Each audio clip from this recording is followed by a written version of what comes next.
Argentina football ടീമിന്റെ കേരള സന്ദർശനവുമായി ബന്ധപ്പെട്ട് കായിക മന്ത്രി വി അബ്ദുറഹ്മാൻ നടത്തിയ പ്രസ്താവനകൾ ഇടതുപക്ഷ സർക്കാരിനെ കൂടുതൽ പ്രതിരോധത്തിലാക്കിയിരിക്കുകയാണ്. അർജന്റീന ഫുട്ബോൾ അസോസിയേഷൻ മാർക്കറ്റിംഗ് മേധാവി ലിയാൻഡ്രോ പീറ്റേഴ്സൺ ഉന്നയിച്ച കരാർ ലംഘനം എന്ന ആരോപണത്തെ നിഷേധിച്ചുകൊണ്ട് മന്ത്രി നടത്തിയ വിശദീകരണങ്ങൾ സർക്കാരിന്റെ നയങ്ങളെയും നടപടികളെയും കുറിച്ച് ഒട്ടേറെ ചോദ്യങ്ങൾ ഉയർത്തുന്നു. കേരളം നേരിട്ട് കരാറിൽ ഒപ്പിട്ടിട്ടില്ല എന്നും സ്പോൺസർമാർ മാത്രമാണ് അർജന്റീന ടീമുമായി കരാറിൽ ഏർപ്പെട്ടത് എന്നുമാണ് മന്ത്രിയുടെ പ്രധാനപ്പെട്ട വാദം. എന്നാൽ അങ്ങനെയാണെങ്കിൽ ഒരു സ്വകാര്യ സ്പോൺസറുടെ കരാർ വിഷയത്തിൽ ഒരു സംസ്ഥാനത്തിന്റെ കായിക മന്ത്രി എന്തിനാണ് പരസ്യമായി പ്രതികരിക്കുന്നത് എന്ന ചോദ്യം പ്രസക്തമാണ്. ഇത് സർക്കാരിനും സ്പോൺസർമാർക്കും ഇടയിൽ നിലനിൽക്കുന്ന ആ ഒരു പ്രശ്നത്തിലേക്കാണ് വിരൽ ചൂണ്ടുന്നത്. മന്ത്രിയുടെ പ്രസ്താവനകൾ ഒരു സ്വകാര്യ സ്ഥാപനത്തിന്റെ PR വർക്ക് പോലെയാണ് തോന്നിക്കുന്നത്. കരാർ വിവരങ്ങൾ പുറത്തുവിടരുതെന്ന വ്യവസ്ഥയുണ്ടെന്ന് മന്ത്രി പറയുകയും അതേസമയം തന്നെ കരാർ ലംഘനം നടന്നതായി ആരോപിക്കുകയും ചെയ്യുന്നുണ്ട്. ഇതും പരസ്പര വിരുദ്ധമായ കാര്യങ്ങളാണ്.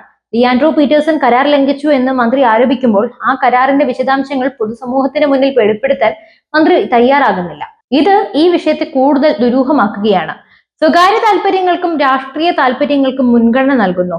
അതായത് മന്ത്രിയുടെ പ്രസ്താവനകളിലെ ഏറ്റവും ഞെട്ടിപ്പിക്കുന്ന ഭാഗം എന്ന് പറയുന്നത് അർജന്റീന ടീം 2026 മാത്രമേ വരാൻ സാധ്യതയുള്ളൂ എന്നും അപ്പോൾ താൻ മന്ത്രിസ്ഥാനത്ത് ഉണ്ടാകില്ലെന്നും സ്പോൺസർമാർക്ക് അതിൽ താല്പര്യമില്ല എന്നുമാണ്. ഇടതുപക്ഷ സർക്കാർ തന്നെയായിരിക്കും വരിക, എന്നാൽ അതിൽ സ്പോൺസർക്ക് താല്പര്യക്കുറവുണ്ടായി എന്ന മന്ത്രിയുടെ വാക്കുകൾ ഒരു കായിക മന്ത്രിയുടെ നിലപാടുകൾക്ക് ചേരുന്നതല്ല.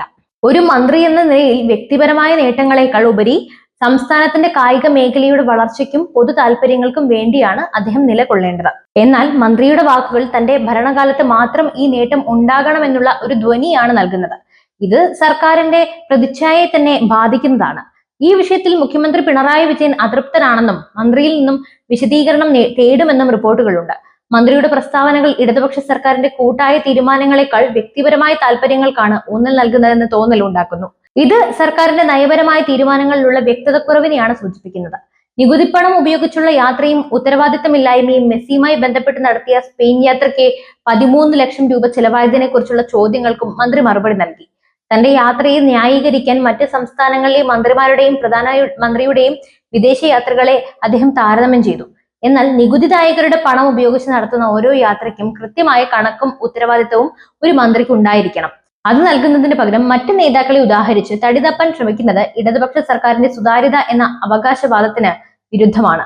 ഒരു വിദേശ യാത്രയിലൂടെ എന്തൊക്കെ നേട്ടങ്ങളാണ് കേരളത്തിന് ഉണ്ടായത്, എത്ര കരാറുകൾ ഒപ്പുവെച്ചു, അതിൽ നിന്ന് എന്ത് വരുമാനമാണ് പ്രതീക്ഷിക്കുന്നത് തുടങ്ങിയ കാര്യങ്ങൾ വ്യക്തമാക്കേണ്ടതിന് പകരം മാധ്യമങ്ങളെ കുറ്റപ്പെടുത്തിക്കൊണ്ടാണ് മന്ത്രി പ്രതികരിച്ചത്. മൊത്തത്തിൽ അർജന്റീന ടീമിന്റെ കേരള സന്ദർശനം എന്ന മഹത്തായ ആശയം സർക്കാരിന്റെ കെടുകാര്യസ്ഥതയും മന്ത്രിയുടെ വിവാദ പ്രസ്താവനകളും കാരണം ഒരു വലിയ പരാജയമായി മാറിയിരിക്കുകയാണ്. ഇത് ഇടതുപക്ഷ സർക്കാരിന് കായിക മേഖലയിൽ എത്രമാത്രം കാഴ്ചപ്പാടുകളും ഉത്തരവാദിത്ത ബോധവും ഉണ്ട് എന്നതിനെ കുറിച്ചുള്ള സംശയങ്ങൾ ബലപ്പെടുത്തുന്നു.